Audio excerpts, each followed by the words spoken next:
Hi guys, and welcome back to another hands-on video review by Mere Lessons. Today, Matt and I are going to be comparing two popular premium compacts, the Fujifilm X70 and the Ricoh GR Mark II.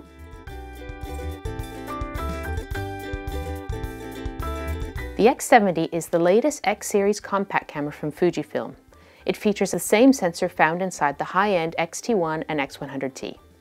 The GR Mark II is the successor to the original and very popular Ricoh GR. In APS-C terms, the X70 has a fixed 18.5mm lens, which equates to around 28mm in 35mm format. It has a minimum focus distance of 10 cm. It comes with a lens cap. The GR Mark II has a slightly wider angle of 18.3mm, but it's still considered a 28mm in terms of 35mm format. It has the same aperture range and minimum focus distance as the X70. When you turn the camera on, the lens extends from the body and the lens shield opens. Both cameras are very compact and can fit inside a jacket pocket, although the X70 is slightly heavier and thicker than the GR Mark II. By contrast, the GR Mark II is slightly longer than the X70. Both cameras have the benefit of many external controls. The X70 has a more traditional appearance with a clicking aperture ring around the lens, a shutter speed dial, and an exposure dial. If you're used to film or other Fujifilm cameras, you will find using these dials very natural. There are a total of 7 customizable function buttons around the body and a handy quick menu that gives you access to all the most important settings. The Ricoh GR Mark II has a more modern appearance and it lacks the classic exposure dials, but it is just as, if not slightly more functional. It has an exposure toggle, a front dial to adjust aperture and shutter speed, and a very useful adjustment toggle that gives you immediate access to all most important settings at the tip of your thumb. It has a total of 3 customizable buttons around the body and a mode dial on top. One advantage the X70 has over the GR Mark II is the 3-inch tilting touchscreen. It tilts up 180 degrees and down 45 degrees, making it possible to take images at awkward angles. The touch functionalities allow you to take a shot, select a focus point or area, and swipe through your images in playback mode. It is the first Fujifilm camera to have touch capabilities, and we hope to see it carry over to future generations. The GR2 has a standard 3-inch fixed screen with no touch capabilities. We find it strange and somehow disappointing that Ricoh did not update the GR with this extra functionality, given that it has become commonplace on most of today's mirrorless cameras. Keep in mind that neither camera has a built-in viewfinder, so you will need to buy an external optical viewfinder if you find that the LCD screen is not enough. Both cameras feature a hot shoe and a built-in flash.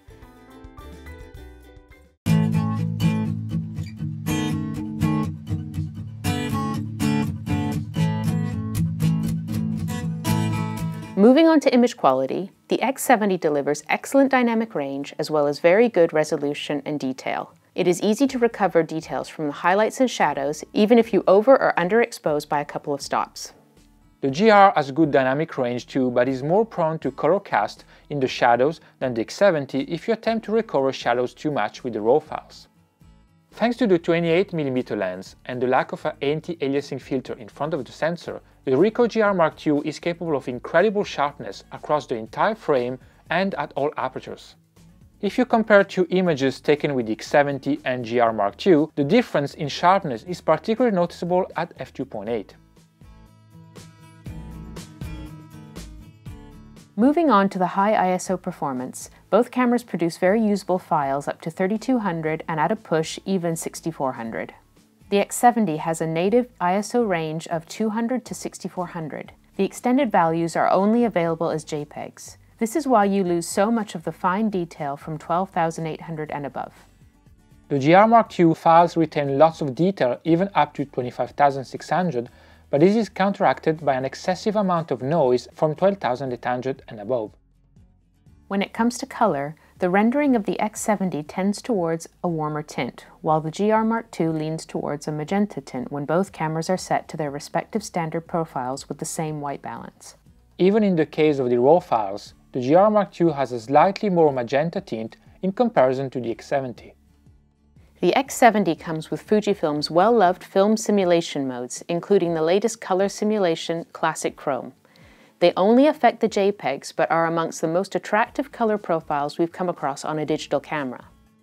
You also get the traditional advanced filters, such as toy camera and pop color, but they aren't nearly as nice as the film simulation modes.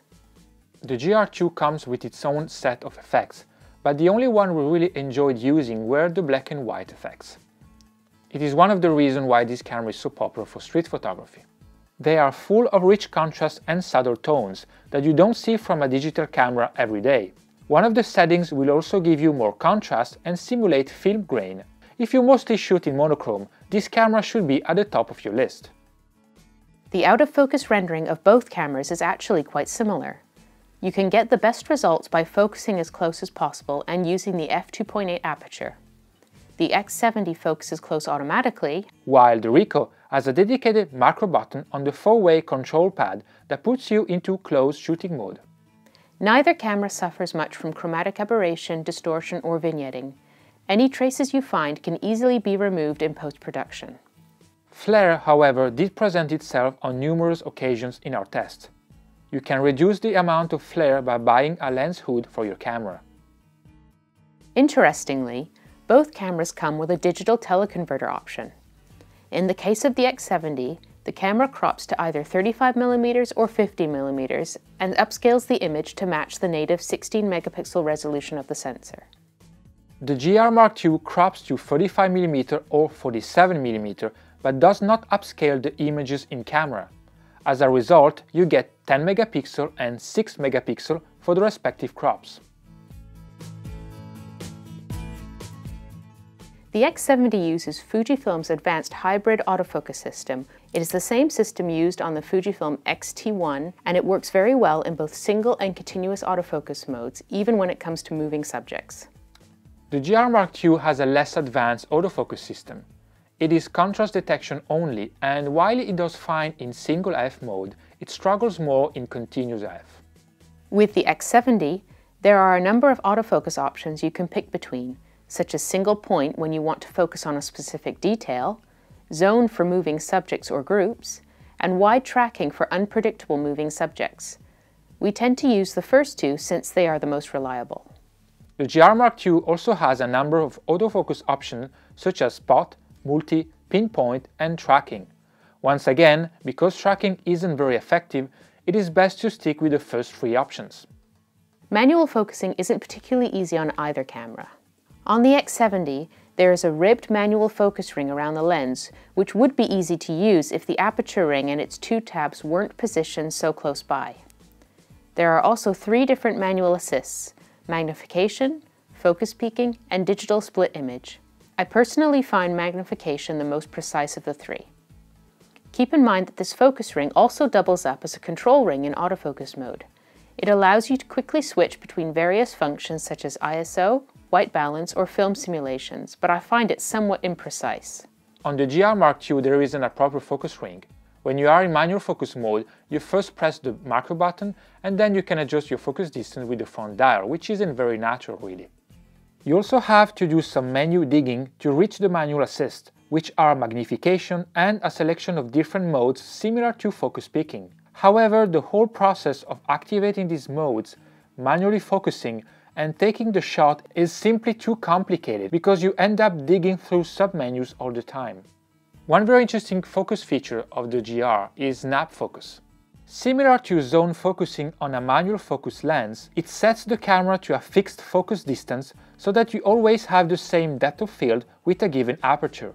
The handy distance scale displayed on the screen will tell you the distance that is in focus. With low apertures like f8, f11 or f16, your depth of field will be very narrow and you will be sure to have pretty much everything in focus. The camera doesn't need to lock focus, since it is set to focus at the same distance regardless of the subject or what's happening in the scene. By setting it to infinity, it is also useful for astrophotography. Thanks to the presence of a leaf shutter, both cameras are extremely silent and discreet. The X70's mechanical shutter can reach shutter speeds as fast as 1/4000th of a second. It also has the added benefit of an electronic shutter, so you can shoot in complete silence at up to 1/32,000th of a second. However, it doesn't have a built-in ND filter. The maximum mechanical shutter speed of the GR Mark II is 1/2500th of a second at f2.8 and 1/4000th of a second at 5.6. It does not have an electronic shutter. However, it does have a two-stop ND filter to compensate. If you plan to buy either of these premium compacts, it shouldn't be for the video quality. The X70 shoots at full HD at 60 frames per second, which is decent but nowhere near the offerings of the competition from Panasonic and Sony. Thankfully, you do have full manual control over your main exposure settings in video mode. There isn't any stabilization for either stills or video, so your footage can be shaky if you don't use a tripod. With the GR Mark II, you are limited to full HD at 30 frames per second, and all you can change is the exposure while you shoot. It's fine for very casual shooting, but nothing more. The camera lacks any kind of stabilization as well. Both cameras come with a number of extra features that can improve your shooting experience and expand your creativity. These include double exposures, interval shooting, panorama, and bracketing modes on the X70, and multiple exposure, bracketing modes, interval shooting, and an interval composite for star trails and light painting on the GR Mark II. Both cameras have Wi-Fi capabilities, so you can control your camera from your smart device and upload your photos to share on the web later on.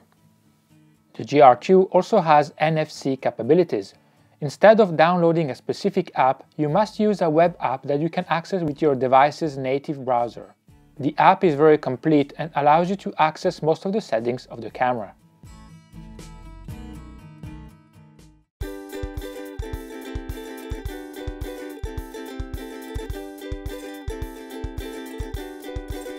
As of today, the X70 costs around $100 more than the Ricoh GR Mark II, but that's because it's a new product. Both cameras have many strengths and very few weaknesses.